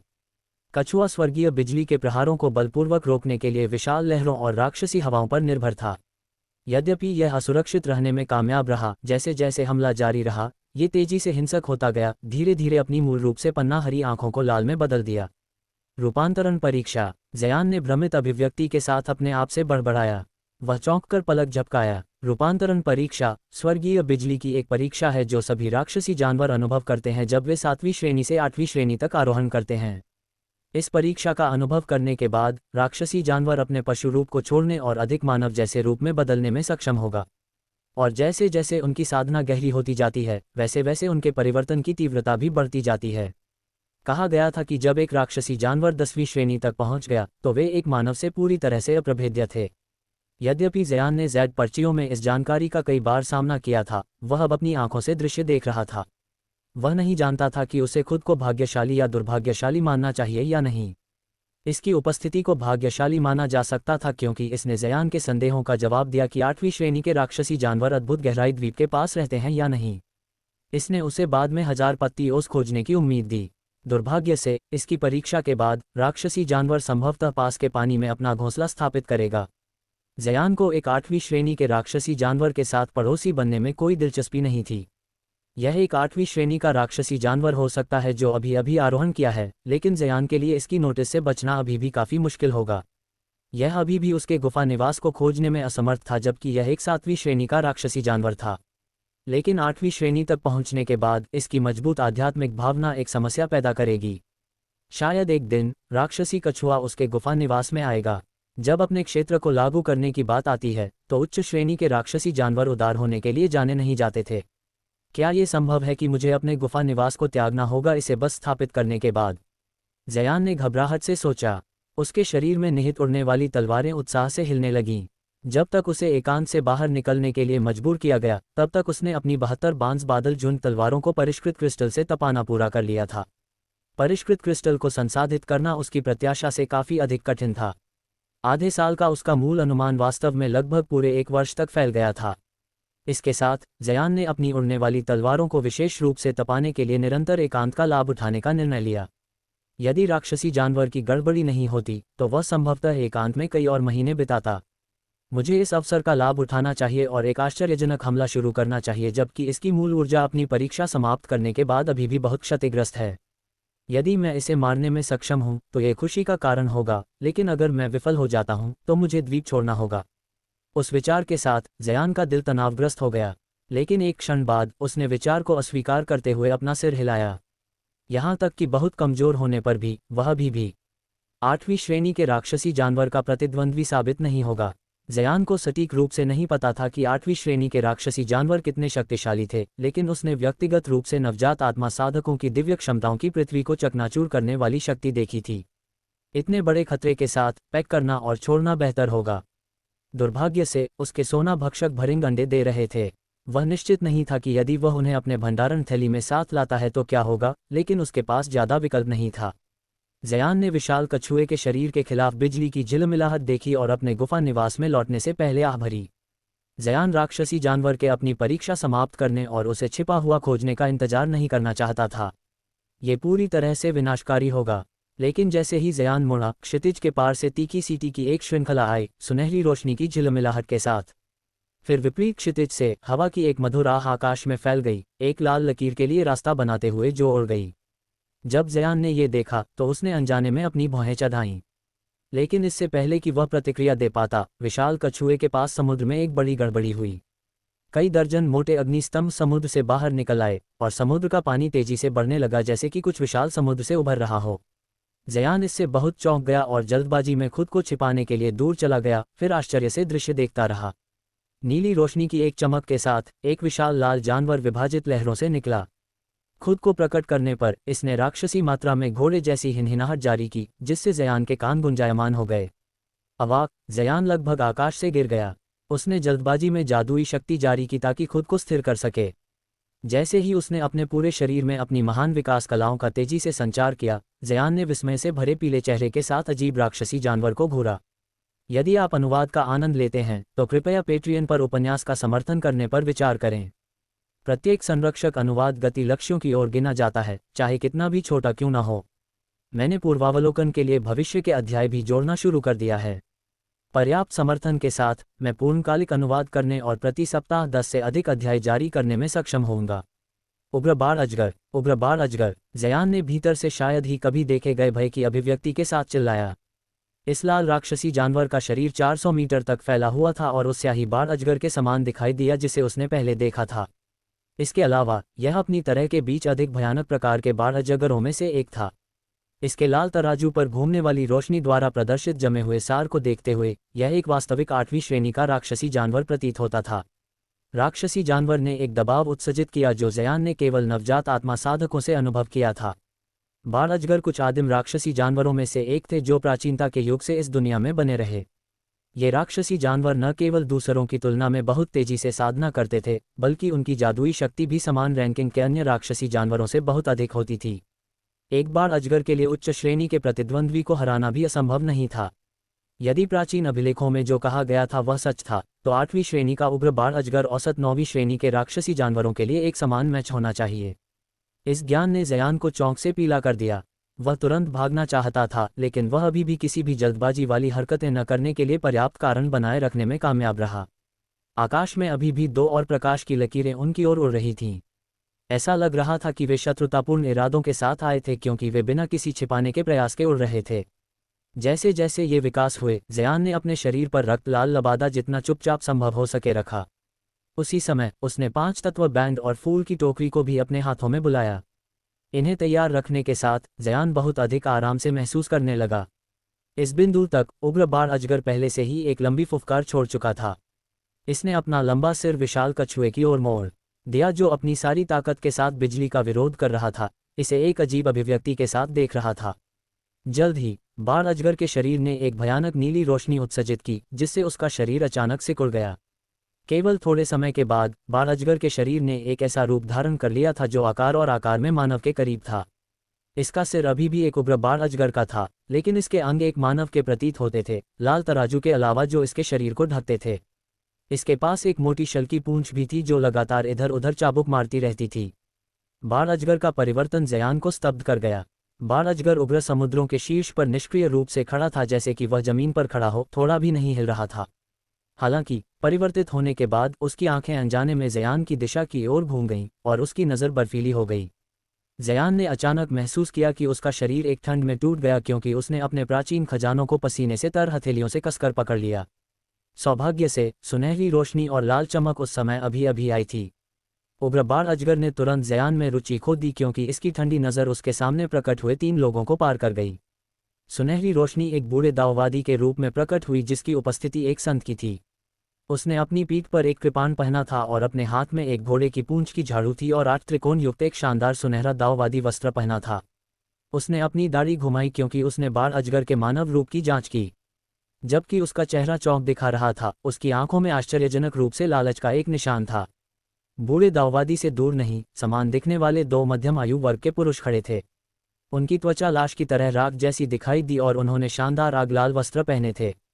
उनके बीच एकमात्र अंतर जो ज़यान भेद सकता था वह ये था कि उनमें से एक के पास 3 मीटर लंबा भूत सिर कर्मचारी था, जबकि दूसरे ने अपनी पीठ पर एक विशाल लाल लौकी पहना था। उन्होंने पहले अपने नीचे विशाल कछुए को देखा, फिर अपनी आंखें उग्र बाढ़ अजगर और बूढ़े दाऊवादी की ओर घुमाईं। वे दोनों चुप और अभिव्यक्तिहीन थे। बूढ़ा आदमी केवल एक प्रारंभिक नवजात आत्मा साधना रखने के लिए प्रकट हुआ और दो मध्यम आयु वर्ग के पुरुष केवल देर से मूल गठन साधक प्रतीत हुए। लेकिन ज़यान ये देखकर भौचक्का रह गया कि दो लाल वस्त्र वाले मध्यम आयु वर्ग के पुरुष बाढ़ अजगर और बूढ़े नवजात आत्मा दाऊवादी दोनों से भारी दबाव का सामना करने में सक्षम थे, बिना थोड़ा भी डर दिखाए। बूढ़े आदमी की आंखों के दोनों के चारों ओर कई बार घूमने के बाद उसने अचानक उन पर मुस्कुराते हुए कहा, हे, मुझे नहीं लगता था कि मुझे हुआ भाइयों का सामना करना पड़ेगा। यह विनम्र दाऊवादी आपको पहले नहीं पहचानने के लिए माफ़ी मांगता है। लौकी को अपनी पीठ पर रखने वाले लाल वस्त्र वाले आदमी के चेहरे पर मरोड़ाए। फिर उसने अभिव्यक्तिहीन रूप से कहा, हमें भी वरिष्ठ जिनजिया को यहाँ खोजने की उम्मीद नहीं थी। यदि वरिष्ठ हमारे नीचे दो राक्षसी जानवरों को नष्ट करना चाहते हैं तो हम एक साथ काम करने में खुश होंगे। जब बूढ़े दाऊवादी ने यह सुना तो उसे उदास महसूस हुआ। बाढ़ अजगर एक ऐसा अस्तित्व था जो एक 9वीं श्रेणी के राक्षसी जानवर के बराबर था। वह इतना अहंकारी नहीं था कि यह विश्वास करे कि वह इसे अकेले संभाल सकता है। यदि अपने तीक्ष्ण जादुई खजानों में उसका आत्मविश्वास नहीं होता तो वह इससे लड़ने पर विचार भी नहीं करता। बूढ़े दाऊवादी की भौहें चढ़ने के बाद उसने कई बार सूखी खांसी की, फिर कुंदपन से कहा, आप साथी दाऊवादियों को मजाक करना चाहिए। यह विनम्र दाऊवादी उग्र बाढ़ अजगर से अकेले निपटने में सक्षम नहीं होगा। इसी तरह आप दोनों में से कोई भी इसे संयमित नहीं कर सकता। लेकिन एक साथ हमारे पास सफलता का मौका हो सकता है। शायद आप साथी दाऊवादी इसे आजमाने में रुचि रखेंगे। काफ़ी समय हो गया है जब से एक 8वीं श्रेणी का राक्षसी जानवर देखा गया है। यदि हम हाथ मिलाएं तो हम भाग्यशाली रूप से सफल हो सकते हैं। उस स्थिति में मुझे केवल बाढ़ अजगर की आत्मा की आवश्यकता होगी। मुझे इसके राक्षसी कोर की कोई आवश्यकता नहीं है। दाऊवादी जिनजिया ने दो लाल वस्त्र वाले पुरुषों को घूरते हुए कहा। बूढ़े दाऊवादी के शब्द दो लाल वस्त्र वाले पुरुषों की अपेक्षाओं के विपरीत लग रहे थे, लेकिन उन्होंने एक दूसरे को देखने के बाद स्पष्ट रूप से किसी अज्ञात विधि के माध्यम से संवाद करते हुए भूत सिर कर्मचारी रखने वाले मध्यम आयु वर्ग के आदमी ने संक्षिप्त रूप से सिर हिलाया और जवाब दिया, ठीक है, हम वरिष्ठ की शर्तों से सहमत होंगे। हम कनिष्ठ इस अवसर को छोड़ना नहीं चाहते हैं और अपना सर्वश्रेष्ठ प्रयास करेंगे। जब ये कहा गया तो उसके साथी ने पहले से ही आग लाल लौकी को अपने हाथ में ले लिया था। जब बूढ़े दाऊवादी ने यह सुना तो वह खुश हुआ। उसने अपनी बाँह उठाई और अपनी आस्तीन से एक नीली जैद अंगूठी बाहर फेंकी। यह नीचे की ओर उड़ गई, अपने जागने में एक अजीब रोना छोड़ते हुए। उग्र बाढ़ अजगर ने तीनों को ठंडे ढंग से घूरा जैसे कि वह उनके शब्दों को समझता हो। इसके चेहरे से एक उग्र अभिव्यक्ति झिलमिलाई क्योंकि उसने अपना मुंह खोला, बूढ़े दाऊवादी की ओर लाल प्रकाश की एक किरण को गोली मार दी। इसका सिलहूट फिर झिलमिलाया और दृष्टि से गायब हो गया। अगले क्षण में उग्र बाढ़ अजगर दो लाल वस्त्र वाले पुरुषों के पीछे एक चमक में फिर से प्रकट हुआ। नीली रोशनी में लिपटी उंगलियों के साथ इसने अपने पंजे को नीचे की ओर उग्र रूप से स्वाइप किया जिससे एक झनकार हुई। उनमें से एक के हाथ में भूत सिर कर्मचारी ने स्वचालित रूप से 3 मीटर ऊंची दुष्ट आत्मा का आकार ले लिया था और प्रहार को अवरुद्ध कर दिया, उनकी जान बचाते हुए। जब ये हुआ तो वो उपनाम वाले भाइयों को बहुत डर लगा। उनके कठोर लाश जैसे चेहरे अब चौंक से अभिभूत थे। उसी क्षण बड़ी लाल लौकी हल्के से हिल गई। हवा की एक गड़गड़ाहट के साथ लाल क्रिस्टल के अनगिनत दाने लौकी से बाहर निकल गए, 300 मीटर से अधिक के क्षेत्र को ढकते हुए इसे धधकती आग के क्षेत्र में बदल दिया और उग्र बाढ़ अजगर को इसके भीतर फंसा दिया। बाढ़ अजगर द्वारा जारी प्रकाश की लाल किरण के लिए ये वर्तमान में बूढ़े दाऊवादी के जैद रिंग के साथ उलझ रहा था जैसे कि यह जीवित हो। बूढ़े दाऊवादी की अभिव्यक्ति काफ़ी गंभीर थी और उसने लाल प्रकाश को अपने शरीर के पास आने से रोकने के लिए अपना सर्वोत्तम प्रयास किया। वह जानता था कि लाल प्रकाश को कम करके नहीं आंका जाना चाहिए। उग्र बाढ़ अजगर दो देर से मूल गठन साधकों को दबा रहा था, राक्षसी कछुए को अपनी परीक्षा समाप्त करने की अनुमति देने के स्पष्ट प्रयास में। इसके विपरीत बूढ़े दाऊवादी और लाल वस्त्र वाले आदमी को उग्र बाढ़ अजगर के भागने का डर था और राक्षसी जानवर द्वारा बर्बाद की गई जादुई शक्ति के हर हिस्से पर खुशी हुई। यह उन्हें बाद में काफ़ी परेशानी बचाएगा। विशाल कछुए के लिए भले ही इसकी परीक्षा पूरी हो गई हो, इसकी मूल ऊर्जा बहुत क्षतिग्रस्त होगी और यह ज़्यादा खतरा पैदा नहीं करेगी। इस प्रकार 3 साधकों ने आकाश में राक्षसी जानवर के साथ अपनी लड़ाई जारी रखी, क्योंकि उनके नीचे विशाल कछुआ अपनी परीक्षा के महत्वपूर्ण क्षण तक पहुंच गया। आकाश से गिरने वाली बिजली की गड़गड़ाहट चांदी के बिजली के गोले बनाने लगी। प्रत्येक प्रहार के कारण विशाल कछुआ कांप गया और जंगली गर्जना से मिला। जयान दृष्टि पर खुश हुआ। स्वाभाविक रूप से उस स्थिति का लाभ उठाने के विचार नहीं थे।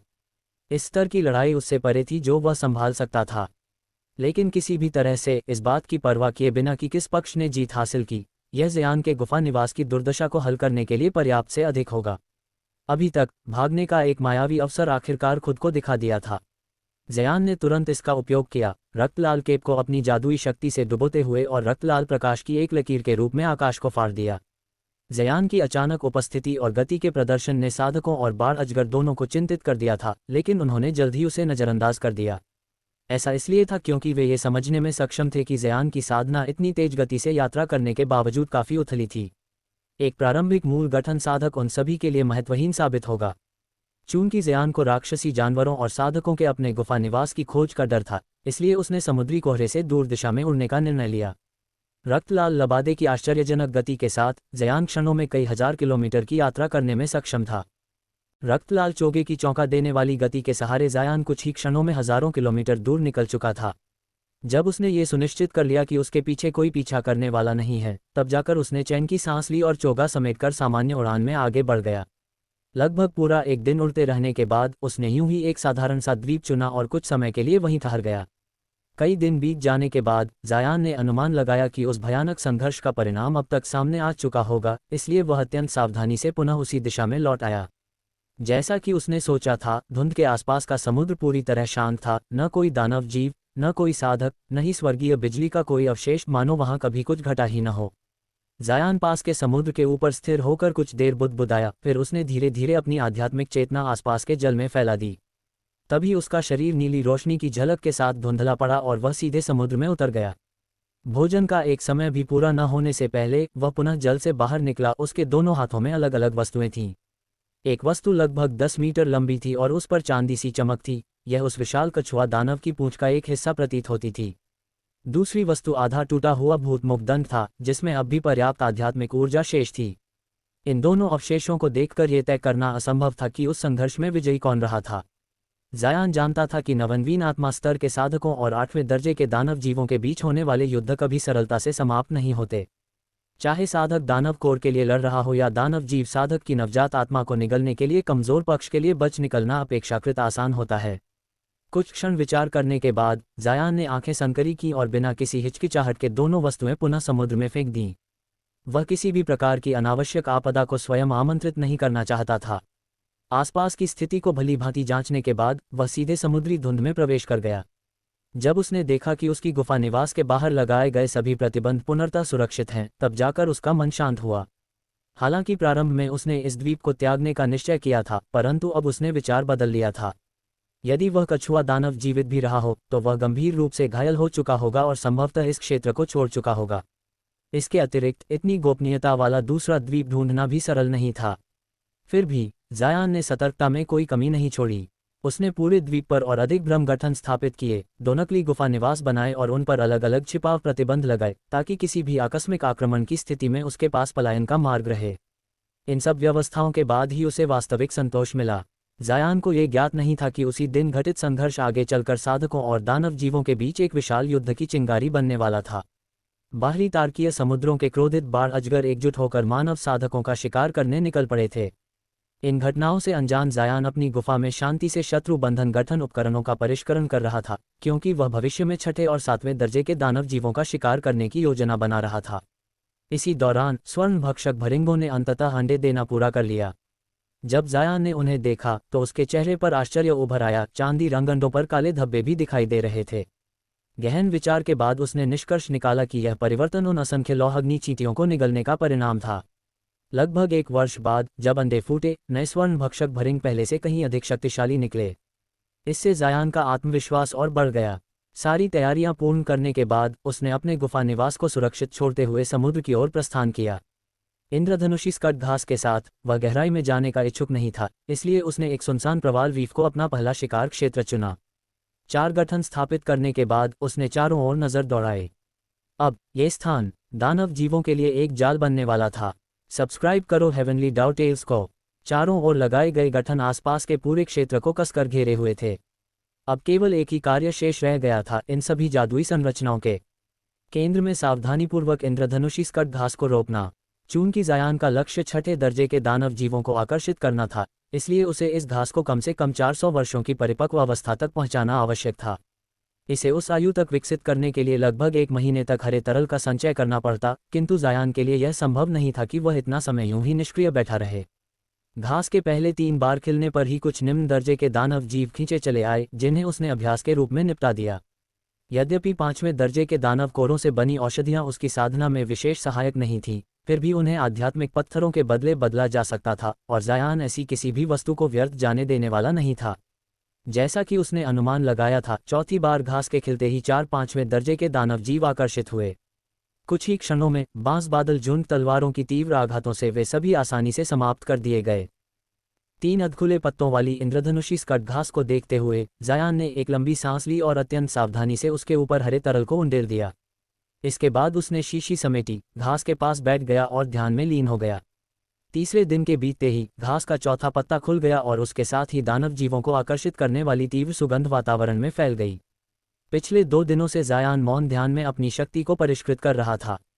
यद्यपि 5वें और छठे दर्जे के दानव जीवों का वध उसके लिए कठिन नहीं था, फिर भी समुद्र के गहन विस्तार में अकेले रहते हुए सतर्क रहना आवश्यक था। आखिरकार सावधानी ही जीवन की सबसे बड़ी ढाल होती है।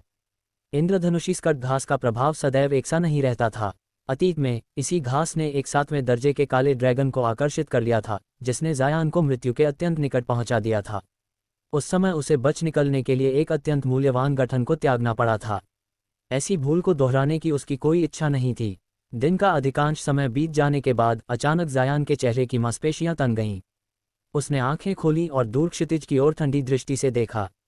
कुछ ही क्षणों में वहां घने काले बादल उमड़ आए और उनके नीचे लगभग 30 मीटर चौड़ा एक विशाल भंवर अचानक प्रकट हो गया, जिसके भीतर से मंद गर्जना की ध्वनि सुनाई दे रही थी। शांत भाव से जायान नीली रोशनी की एक लकीर बनता हुआ आकाश में उठा और उस दृश्य को निहारने लगा। भंवर की गर्जना के साथ ही काले दानवीय क्यूई से ढका एक दानव जीव उछलकर बाहर आया। उसका आकार बहुत बड़ा नहीं था, लगभग 10 मीटर लंबा, पर जैसे ही उसकी दृष्टि इंद्रधनुषी स्कट घास पर पड़ी, उसने एक उग्र चीख छोड़ी। ये देखकर जायान ने राहत की सांस ली। यद्यपि वह काले क्यूई के कारण उस दानव जीव का वास्तविक स्वरूप नहीं देख पा रहा था, किंतु क्यूई की तीव्रता से स्पष्ट था कि वह केवल छठे दर्जे का दानव जीव था। ये सबसे अनुकूल स्थिति थी, क्योंकि ऐसा जीव उसके लिए किसी भी प्रकार का खतरा नहीं था। कुछ ही क्षणों में घास की सुगंध से उन्मत्त हुआ वह दानव जीव प्रवाल रीफ की ओर झपट पड़ा और उसके पीछे लगभग 30 मीटर ऊंची समुद्री लहर उठ खड़ी हुई। किंतु जायान उस विशाल कछुआ दानव की प्रलयनकारी लहरें देख चुका था। ये दृश्य उसे प्रभावित करने में पूर्णतः असमर्थ था। जैसे ही दानव जीव रीफ के निकट पहुंचा, जायान के होठों पर एक उपहास भरी मुस्कान उभरी। उसने हाथ उठाया और उसकी हथेली में एक गहरे हरे रंग की गठन पट्टिका प्रकट हुई। नीली रोशनी की चमक के साथ उसने बिना किसी झिझक के उसे प्रहार किया और वह तुरंत तेज पीली आभा से जगमगा उठी। अगले ही क्षण समुद्र से 10 से अधिक पीली किरणें फूट पड़ीं, जिन्होंने दानव जीव को चारों ओर से घेरते हुए पीली अग्नि की एक दीवार बना दी। दानव जीव स्पष्ट रूप से चौंक गया। उसने काले क्यूई के भीतर से अपने 2 पंजे निकालकर पूरी शक्ति से उस अवरोध पर प्रहार किया। एक जोरदार धमाके के साथ अवरोध डगमगा उठा, मानो अब और सहन न कर पाएगा। लेकिन उतने समय में जायान को जो चाहिए था वह मिल चुका था। उसके हाथ में तैयार पंचतत्व तांबे के बंधन एक स्वच्छ नाद के साथ चमके और धुंधले हो गए। काले क्यूई के भीतर से चीखों की श्रृंखला सुनाई दी और क्षण भर के लिए इंद्रधनुषी प्रकाश झलका, जो तुरंत ही क्यूई में विलीन हो गया। अगले ही पल भय से भरी गर्जना गूंजी और काला क्यूई छितरा गया, जिससे दानव जीव का वास्तविक स्वरूप प्रकट हुआ। यह 12 मीटर लंबा धूसर झींगा था, जिसके सिर के दोनों ओर 3-3 हरी आंखें थीं।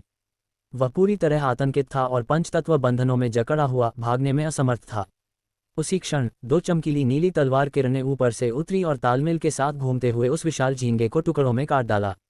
हरा रक्त नीचे समुद्र में बिखर गया। पंचतत्व बंधन कुछ बार कांपे, फिर प्रकाश में विलीन होकर अगले ही क्षण जायान के हाथों में वापस प्रकट हो गए। जायान के चेहरे पर हल्की मुस्कान थी। उसने गठन पट्टिका को हिलाया और पीली आभा तुरंत लुप्त हो गई।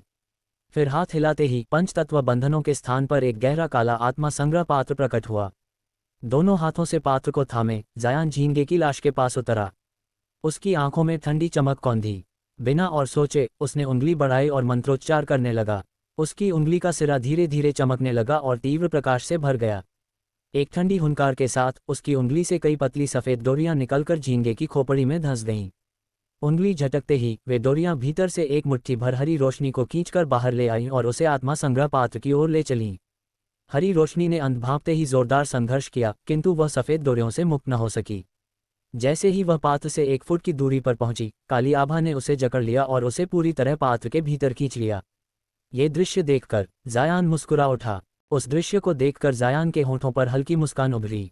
इसके बाद वह झींगे के विशाल शव के पास पहुंचा और बिखरे हुए अवशेषों को खंगालने लगा। कुछ ही देर में उसे एक हल्के नीले रंग का गोलक प्राप्त हुआ। छठे दर्जे के दानव जीवों के कोर न केवल 5वें दर्जे वालों से बड़े होते हैं, बल्कि वे अधिक पारदर्शी होते हैं और उनसे मंद चमक निकलती रहती है, जिससे वे देखने में अत्यंत सुंदर प्रतीत होते हैं। जायान ने उसे कुछ क्षणों तक निहारा, फिर बिना किसी हिचकिचाहट के उसे अपने भंडारण थैले में रख लिया। इसके बाद उसने झींगे के विशाल शव की ओर दोबारा देखा, मानो उसे अचानक कुछ और स्मरण आ गया हो। उसने तुरंत हाथ उठाया और 2 और प्रकाश रेखाओं से उसके पंजे काट दिए। बिना कोई अनावश्यक विचार किए उसने उन्हें भी अपने थैले में रख लिया। इसके पश्चात जायान ने एक छोटा अग्निगोला फेंका, जिसने शेष शव को भस्म कर दिया और सब कुछ राख में बदल गया। शांत भाव से वह फिर इंद्रधनुषी स्कट घास के पास लौटा और पद्मासन में बैठ गया। उसे पूरा विश्वास था कि आसपास के समुद्री क्षेत्र में केवल एक ही छठे दर्जे का दानव जीव नहीं होगा। अब उसे केवल धैर्यपूर्वक अगले शिकार की प्रतीक्षा करनी थी। गुप्त निगरानी। जायान द्वारा दानव जीवों का शिकार आरंभ किए हुए पूरे 7 वर्ष बीत चुके थे। उसी समय बाहरी तारामंडलीय समुद्रों के एक क्षेत्र में विभिन्न साधना स्तरों के साधकों का एक समूह कम ऊंचाई पर धीरे धीरे उड़ता हुआ आगे बढ़ रहा था। वे बार बार चारों ओर दृष्टि दौड़ाते, मानो किसी विशेष वस्तु की खोज में हों। इस समूह में अधिकांश साधक आधार स्थापना स्तर के थे, जबकि उनके 3 नेता कोर निर्माण स्तर के थे, एक मध्य कोर स्तर पर और शेष 2 प्रारंभिक कोर स्तर पर। पीलेपन लिए चेहरे वाले एक अधेड़ साधक ने अधीर स्वर में पूछा, भाई कियू, क्या वह छठे दर्जे का दानव जीव वास्तव में यहीं कहीं है?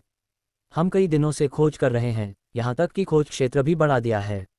कहीं ये सूचना गलत तो नहीं? वह ये प्रश्न पास खड़े उस दुबले पतले वृद्ध से कर रहा था, जिसकी अभिव्यक्ति अत्यंत गंभीर थी। वही इस दल का सर्वोच्च साधक था। वृद्ध ने ठंडे स्वर में उत्तर दिया, अधीर मत हो दाऊवादी मेन। हमें जो सूचना मिली थी वह केवल अनुमानित स्थान की थी। कई दिनों में स्थान बदल जाना असामान्य नहीं है।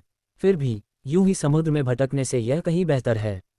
मुझे पूरा विश्वास है कि सूचना विक्रेता मुझे धोखा देने का साहस नहीं करेगा। तीसरा कोर निर्माण साधक, एक डरावने चेहरे वाला भारी भरकम व्यक्ति, अचानक बोला, संभव है वह दानव जीव इस क्षेत्र से जा चुका हो या उसका घोंसला यहाँ न हो। वृद्ध ने निश्चयात्मक स्वर में कहा, असंभव, यह एक दुर्लभ विविध ग्लास बीस्ट है। हमने आसपास के समुद्र में इसकी प्रिय आहार 3 रंगी समुद्री शैवाल को महसूस किया है। इसका घोंसला यहीं कहीं होगा। दोनों कोर निर्माण साधकों ने वृद्ध के प्रति सम्मान दिखाते हुए और कुछ नहीं कहा और अपनी आध्यात्मिक चेतना चारों ओर फैलाते रहे। उनके पीछे चल रहे आधार स्थापना साधक या तो उनके शिष्य थे या कनिष्ठ संबंधी, इसलिए किसी ने भी वार्तालाप में हस्तक्षेप करने का साहस नहीं किया। पूरा दिन खोज में बीत गया, किंतु कुछ भी हाथ नहीं लगा। इस समय तक वृद्ध की भौहें सिकुड़ चुकी थीं। दाऊवादी मिन ने असंतोष से बड़बड़ाया, पहले जब हम गहराइयों के पास रहते थे तो भले ही शिकार कम मिलता था, फिर भी साल में 4 उच्च दर्जा कोर तो मिल ही जाते थे। अब गहराइयों से बाहर आने के बाद केवल 2 ही मिले और वे भी हाथ से निकल गए। भारी भरकम व्यक्ति भय से पीला पड़ते हुए बोला, वास्तव में स्थिति असामान्य है। गहराइयां पहले ऐसी जगह थीं जहां सावधानी से जीवन यापन संभव था, किंतु 2 वर्ष पहले दानव विद्रोह के बाद से पूरा क्षेत्र निषिद्ध हो गया है। उच्च स्तरीय साधक जो वहां जाया करते थे लौटे ही नहीं। यहाँ तक कि हाल ही में कई नवजात आत्मा स्तर के विचित्र साधक भी केंद्र क्षेत्र में गए, किंतु सब भाग आए। केवल 4 पद गुरु ही जीवित लौट सका। वृद्ध कुछ देर चुप रहा, फिर बोला, तुम्हारी बातों में दम है। दानव जीव अभी बाहर नहीं आए हैं, पर कब क्या हो जाए कहा नहीं जा सकता। हमें भी अपनी रक्षा का उपाय सोचना होगा, मिन ने कड़वाहट से कहा। लेकिन फिलहाल तारामहल दूसरी ओर स्टारफॉल गठबंधन से युद्ध में व्यस्त है। परिवहन गठन केवल आगमन स्वीकार कर रहा है, प्रस्थान नहीं। चाहे भी तो जा नहीं सकते। भारी भरकम व्यक्ति ने रहस्यमय स्वर में कहा, ऐसा भी नहीं है। मैंने सुना है कि वंडरस डेथ्स द्वीप पर कुछ लोग महंगे दामों में विस्थापन तावीज बेच रहे हैं। मिन का चेहरा खिल उठा, किंतु वृद्ध ने तुरंत रोक दिया। स्वप्न देखना छोड़ो, मान भी लो कि तावीज मिल जाए तो क्या तुम स्वर्गीय तारानगरी लौटने का साहस करोगे? वहां युद्ध में घसीटे जाओगे। इसकी तुलना में किसी निर्जन द्वीप पर छिप जाना कहीं बेहतर है। तभी दूर से एक भयावह गर्जना और विस्फोटों की श्रृंखला सुनाई दी। Vivid glass beast. दोनों प्रारंभिक कोर साधकों ने एक साथ पुकारा। कुछ ही क्षणों बाद वे एक प्रवाल रीफ द्वीप के पास पहुंचे और जो दृश्य उन्होंने देखा उसने उन्हें स्तब्ध कर दिया। एक पारदर्शी चमकदार समुद्री दानव जीव लाल प्रकाश अवरोध में फंसा था, किंतु उनकी दृष्टि उस पर नहीं टिकी बल्कि ऊपर आकाश में खड़े उस नीले वस्त्रधारी युवक पर थी, जो हाथ पीछे बांधे अत्यंत शांत भाव से सब देख रहा था। अगले ही क्षण युवक ने हाथ उठाया। 7 नीली तलवार रेखाएं निकलकर आकाश में घूमी और एक 30 मीटर लंबी नीली महातलवार में विलीन हो गईं। एक ही प्रहार में विविड ग्लास बीस्ट का सिर कट गया। तीनों कोर निर्माण साधक अवाक रह गए। यह असंभव था, या फिर वह वही था, कीट दानव। सब्सक्राइब करो हेवनली डाउ टेल्स को। तीनों कोर निर्माण साधकों के हृदय में भय की ठंडी लहर दौड़ गई। नीले वस्त्रधारी युवक जायान अब भी आकाश में निश्चल खड़ा था, मानो अभी अभी घटित हुआ भयानक संहार उसके लिए कोई असामान्य घटना ही न हो। उसके हाथों में वह काला भिक्षापात्र मंद प्रकाश में चमक रहा था और उसमें से निकलती सूक्ष्म आध्यात्मिक तरंगें दूर तक फैल रही थीं। दुबले वृद्ध साधक की आंखों में गहरी सावधानी झलकने लगी। उसने धीमे स्वर में लगभग फुसफुसाते हुए कहा, कोई संदेह नहीं रहा, वही है। यदि हमने अब भी एक भी गलत कदम उठाया तो आज का दिन हमारा अंतिम होगा। भारी भरकम साधक का चेहरा भय से स्याह पड़ गया था।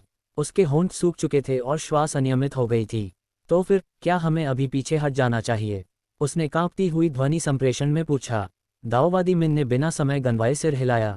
पीछे हटना? अब नहीं। यदि वह हमें देख ले तो पीछे हटने का अवसर भी नहीं मिलेगा। हमें यहीं स्थिर रहना होगा, अपनी चेतना पूरी तरह समेटकर, श्वास तक नियंत्रित रखते हुए। तीनों ने तुरंत अपनी आध्यात्मिक चेतना को पूरी तरह संकुचित कर लिया, मानो वे स्वयं इस संसार से विलीन हो गए हों। वे जानते थे कि जायान जैसे व्यक्ति के सामने थोड़ी सी भी चूक मृत्यु को आमंत्रण देने के समान थी।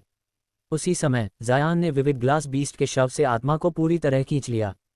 काले भिक्षापात्र से एक मंद गूंज निकली, मानो कोई अदृश्य प्राणी संतोषपूर्वक कराह उठा हो। जायान ने पात्र को शांत भाव से बंद किया और उसे अपने भंडारण थैले में रख दिया। फिर उसकी दृष्टि अचानक बदल गई। नीली आंखों में क्षणिक ठंडक चमकी और उसने सिर हल्का सा घुमाकर आसपास के समुद्री क्षेत्र की ओर देखा। वह केवल देख नहीं रहा था, वह महसूस कर रहा था।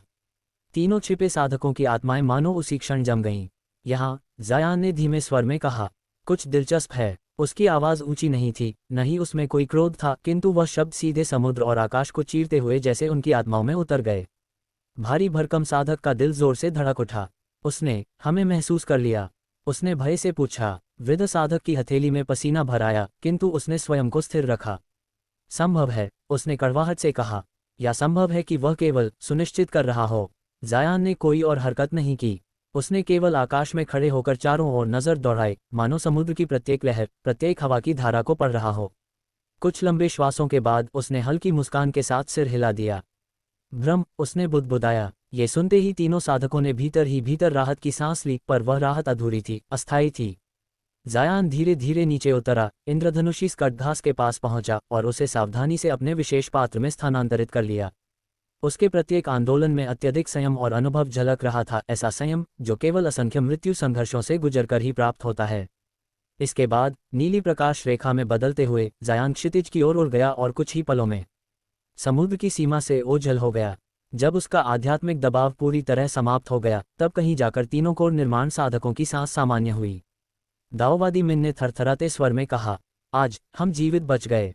भारी भरकम साधक ने निगलते हुए कहा, यदि वह सच में कीट दानव है तो अफवाहें बहुत छोटी थीं। उसकी शक्ति तो उससे कहीं अधिक भयानक है।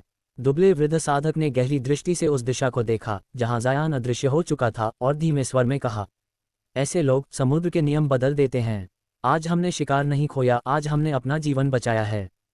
तीनों बिना एक शब्द और कहे विपरीत दिशा में उड़ गए। उस दिन के बाद बाहरी तारामंडलीय समुद्रों में एक नई फुसफुसाहट फैलने लगी। नीली तलवारों वाला कीट दानव फिर से सक्रिय हो गया है, और वहीं कहीं अनंत समुद्र की गहराइयों में जायान एक नए, कहीं अधिक खतरनाक मार्ग की ओर बढ़ चुका था। आखिरकार उसके द्वारा प्रदर्शित क्षमताओं को देखकर यह पूरी तरह संभव प्रतीत होता था कि वह वास्तव में कोई नवोदित नासेंट सोल स्तर का महाशक्तिधारी हो। ये भी कहा जाता था कि वंडरस डेथ्स द्वीप के अन्य प्रमुख गुट पहले ही इस कीट दानव पर ध्यान दे चुके थे और उसे अपने पक्ष में करने की इच्छा रखते थे। कुछ समय तक मौन रहने के बाद दुबले पतले वृद्ध साधक ने सिर हिलाया और गंभीर स्वर में कहा, नासेंट सोल स्तर, यह आवश्यक नहीं। मैंने ये सुना है कि कीट दानव की वास्तविक साधना में कुछ भी असाधारण नहीं है, उसकी समस्त भयावहता केवल उसके विचित्र कीटों से आती है। कहा जाता है कि उस दिन की लड़ाई में उसने एक भी जादुई खजाना प्रयोग नहीं किया था, बल्कि केवल असंख्य उड़ते कीट छोड़ दिए थे, जिन्होंने कई कोर निर्माण साधकों को जीवित ही निगल लिया था और उसने उंगली तक नहीं हिलाई थी। उसी घटना के बाद उसे कीट दानव कहा जाने लगा। परंतु साधक मिन ने हार नहीं मानी और आग्रहपूर्वक बोला, फिर भी भाई क्यू ने स्वयं देखा कि उसने अपने कीटों का उपयोग किए बिना ही विविध ग्लास दैत्य जीव को एक ही प्रहार में मार डाला। यह ऐसा कारनामा है जिसे देर कोर निर्माण साधक भी कठिनाई से कर पाते हैं। क्या ये संभव नहीं कि वह नासेंट सोल साधक होकर अपनी साधना छिपाए हुए हो? वृद्ध साधक अभी असहमति प्रकट ही करने वाला था कि पास खड़ा भयानक मुख वाला साधक असहाय स्वर में बीच में बोल पड़ा, साथ ही दाववादियों, इस बात से हमें कोई अंतर नहीं पड़ता कि वह नासेंट सोल है या नहीं। ये लगभग निश्चित है कि वह हमें अत्यंत सरलता से मार सकता है। उसकी दुष्ट ख्याति से ही हम कांपते हैं। कहा जाता है कि जिसने भी कीट दानव का सामना किया, उसे उसके कीटों ने निगल लिया। उसके हाथों मरने वाले साधकों की संख्या 100 से कम नहीं है। पिछले 2 वर्षों में ये दानव भय का पर्याय बन चुका है। ये सुनकर साधक मिन का चेहरा और भी बदरंग हो गया। उसकी दृष्टि नीले वस्त्रधारी युवक जायान पर टिक गई और उसने गहरी सांस छोड़ते हुए कहा, कीट दानव वास्तव में क्रूर और रक्तपिपासु है, इसमें कोई संदेह नहीं। ऐसे कई साधक मारे गए जिनके खजाने लूट लिए गए और सभी घटनाओं का दोष उसी पर डाला गया। और सोचिए, हम स्वयं उसके द्वार पर आ खड़े हुए। वृद्ध साधक का चेहरा भी फीका पड़ गया, किंतु उसने कुछ और नहीं कहा। कीट दानव की भयावह प्रतिष्ठा उसे भी भीतर तक डरा चुकी थी। इसके बाद तीनों ने ध्वनि संप्रेषण बंद कर दिया और मौन रहकर युवक की हर गतिविधि पर दृष्टि रखने लगे, मन ही मन ये प्रार्थना करते हुए कि वह शीघ्र ही दैत्य जीव से निपटकर यहाँ से चला जाए ताकि वे भी सुरक्षित निकल सकें। उसी क्षण नीले वस्त्रधारी युवक ने विविध ग्लास दैत्य जीव की आत्मा को काले भिक्षा पात्र में पूरी तरह खींच लिया और फिर उसके शव से एक श्वेत दैत्य कोर खोज निकाला। तभी अचानक उसने सिर उठाया और चारों ओर दृष्टि घुमाई। तीनों साधकों ने ये देखा तो उनकी सांसें थम गईं और उन्होंने अपने शरीर को पुनर्तः स्थिर कर लिया। परंतु स्थिति उनकी आशा के विपरीत विकसित हुई।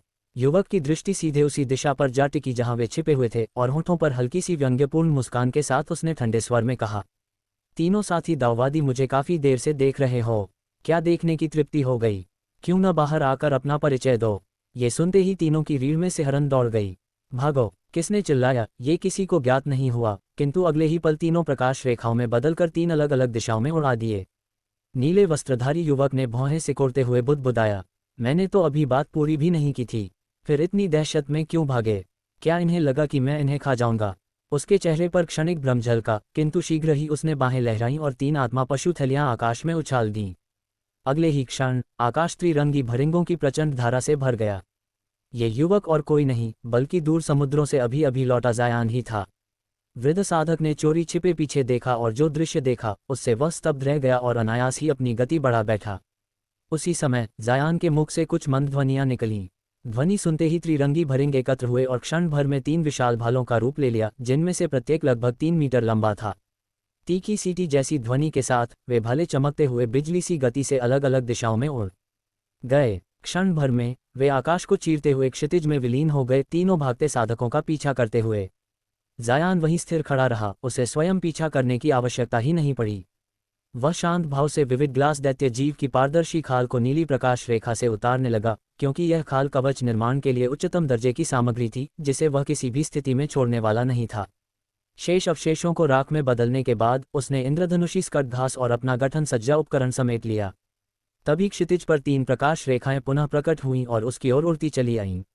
निकट आने पर स्पष्ट हुआ कि वे वही 3 साधक थे। उनके गलों में त्रिरंगी कीट बंधक जकड़े हुए थे और उनके चेहरे पर पराजय व विवशता के भाव स्पष्ट थे। जायान ने ये देखकर ठोड़ी पर हाथ फेरा और भीतर ही भीतर मुस्कुराया। तीनों के भूमि पर घुटनों के बल गिरते ही उसने अत्यंत सौम्य स्वर में पूछा, क्या मैं जान सकता हूं कि तुम तीनों इतनी घबराहट में मुझसे क्यों भागे थे? क्या तुम मुझे पहचानते हो? सब्सक्राइब करो हेवनली डाउ टेल्स को।